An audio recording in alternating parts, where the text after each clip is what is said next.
Der erste richtige Gamescom-Tag. Ich mache mich gerade fertig. Aber nicht nur moderieren ist mein Ziel, sondern ich habe eine kleine, sagen wir mal, Nebenmission. Und zwar möchte ich gerne 3 neue, interessante, spannende Menschen kennenlernen hier auf der Gamescom, die mir bei meiner Mission der eigenen Morning Show weiterhelfen können. Ja, also schauen wir mal, was uns erwarten wird. Haha, ja, das wollte ich die Woche auf der Gamescom sein, aber Spoiler, es ist alles ganz anders gekommen. Hi und willkommen zurück, ich bin Moderatorin Becky, die ihre eigene Morningshow möchte und heute nehme ich euch mit zur Gamescom und erzähle euch, wie mein perfekter Plan total gescheitert ist und was ich daraus gelernt habe. Die Gamescom in Köln ist eine Woche voller Energie, voller Möglichkeiten, der Bass wummert durch die Hallen, Lichter zucken, ein Meer aus Menschen, die alle dieselbe Leidenschaft teilen und ich kam mit einem Plan im Gepäck.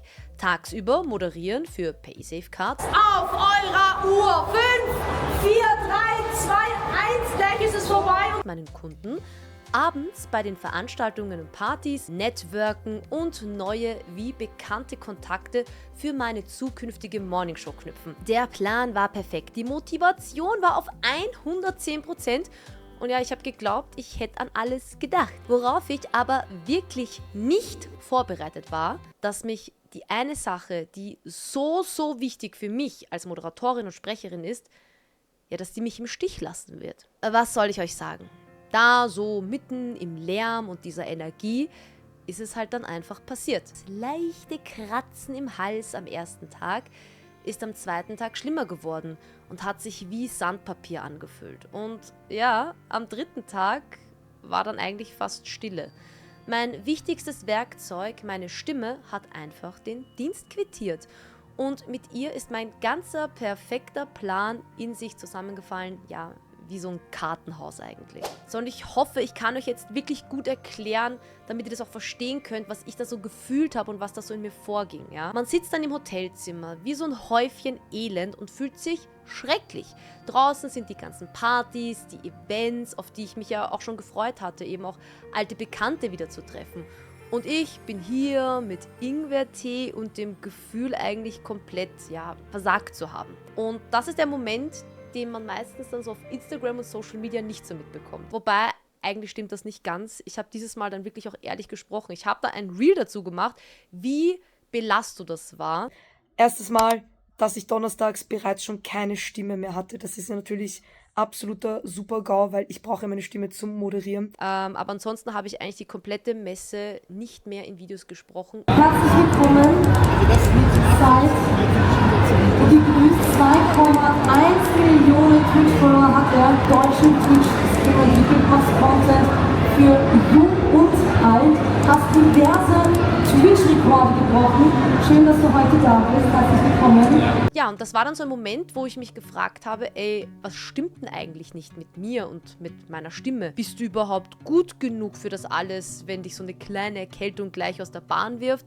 Dann habe ich gleich nochmal nachgedacht und gesagt, okay, auch krank sein ist okay und wenn man krank ist, dann ist das eben so. Meistens, also liegt es nicht in der eigenen Hand, dass man krank wird, deswegen auch da aber wieder diesen Gang zurückschalten. Und im Nachgang hatten so viele Leute Corona von der Messe mit nach Hause genommen, dass ich froh war, dass es bei mir nur ein Schnupfen war. Na gut, aber was heißt das jetzt? Der größte Kampf diese Woche fand nicht mehr in der Messehalle statt, sondern eigentlich mehr hier und vor allem auch hier. Ich war ja für einen Kunden gebucht, für Paysafe Card, einen Partner, den ich extrem schätze.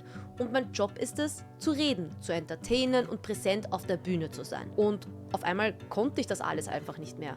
Das Gefühl, dass man nicht nur beim eigenen Projekt scheitert, sondern auch den Kunden im Stich lässt, das war echt brutal. Aber irgendwann in diesem stillen Hotelzimmer habe ich gemerkt, ich habe jetzt 2 Optionen. Aufgeben und mich selbst bemitleiden, dass ich halt nicht das machen kann, was ich machen wollte. Oder die Situation annehmen und schauen, was trotzdem noch geht. Und weil ich nicht mehr selbst reden konnte, wurde ich mehr zur Beobachterin.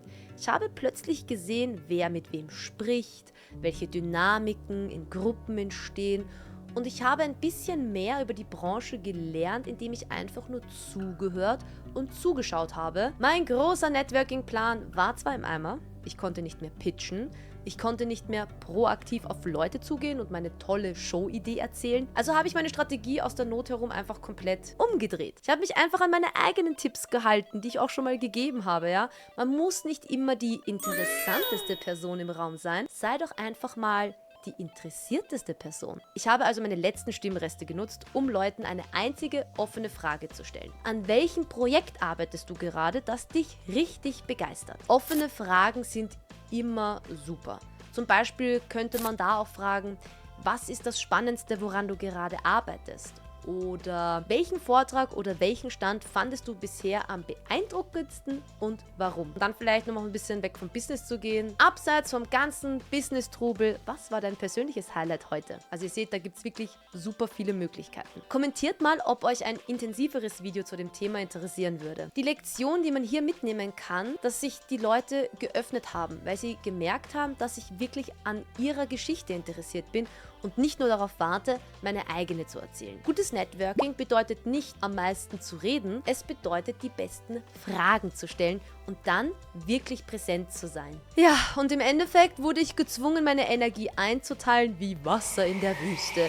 Jedes Wort hat wehgetan und ich musste wirklich radikal priorisieren und auch mal Nein zu 90% der Dinge sagen, um die 10% zu schaffen, die für meinen Hauptjob überlebenswichtig waren. Und to be honest, die schwerste Moderation der Woche war aber nicht auf der Bühne mit diesem kratzigen Hals, sondern eigentlich das ehrliche Gespräch, das ich mit meinem Kunden führen musste. Ich war super nervös, weil ich Angst hatte. Ich hatte Angst, dass sie mich für unprofessionell halten, dass ich nicht mehr gebucht werde, weil ich nicht mein Pensum schaffe. 100 Gedanken sind mir einfach durch den Kopf geschossen. Auch Scham. Scham war ein wirklich großes Gefühl, was mit dabei war. Scham darüber, nicht gut genug zu sein und zu versagen, Menschen zu enttäuschen. Das ist komplett irre, was mein Kopf da mit mir aufgeführt hat. Und dann bin ich zu meiner Vorgesetzten gegangen und habe gesagt, hey, es tut mir wirklich leid, aber meine Stimme reicht heute einfach nicht mehr aus. Ich kann nicht die 100% geben, für die ihr mich gebucht habt. Und die Reaktion war pures Verständnis. Ich wurde ins Hotel geschickt, ich habe mir ein Erkältungsbad gegönnt und erstmal alle meine Feelings zu diesem Thema aufgeschrieben und aus meinem Kopf geholt. Und dieses Verständnis hat mir gezeigt, dass eine über Jahre aufgebaute, loyale Partnerschaft auf Augenhöhe durch nichts zu ersetzen ist. Offene Kommunikation ist nämlich kein Zeichen von Schwäche, sondern von absoluter professioneller Stärke. Am Ende bin ich von der Gamescom nicht mit einem vollen Adressbuch zurückgekommen, sondern mit einer viel wichtigeren Erkenntnis. Es geht nicht darum, niemals hinzufallen. Es geht darum, ob man bereit ist, wieder aufzustehen, auch wenn einem wirklich nicht danach ist. Und aus den Scherben des alten Plans etwas Neues, vielleicht sogar was Besseres, Stärkeres zu bauen. Dein Plan A ist wichtig, aber deine Fähigkeit, einen Plan B zu entwickeln, wenn alles zusammenbricht, deine Fähigkeit, ehrlich und transparent zu kommunizieren und das Vertrauen deiner Partner, das ist das, was dich am Ende wirklich erfolgreich macht. Denn am Ende ist Erfolg nicht, dass immer alles klappt, sondern die Gewissheit, dass du selbst dann weitermachen kannst, wenn alles schief geht. Jetzt würde mich natürlich deine Geschichte brennend interessieren. Jeder von uns kennt natürlich solche Momente. Was war dein größter beruflicher oder kreativer Rückschlag und was war die Sache, die wichtigste Lektion, die du daraus mitgenommen hast? Lasst uns in den Kommentaren gegenseitig Mut machen. Wenn dir das Video gefallen hat, dann gib gerne einen Daumen nach oben und vergiss nicht zu abonnieren.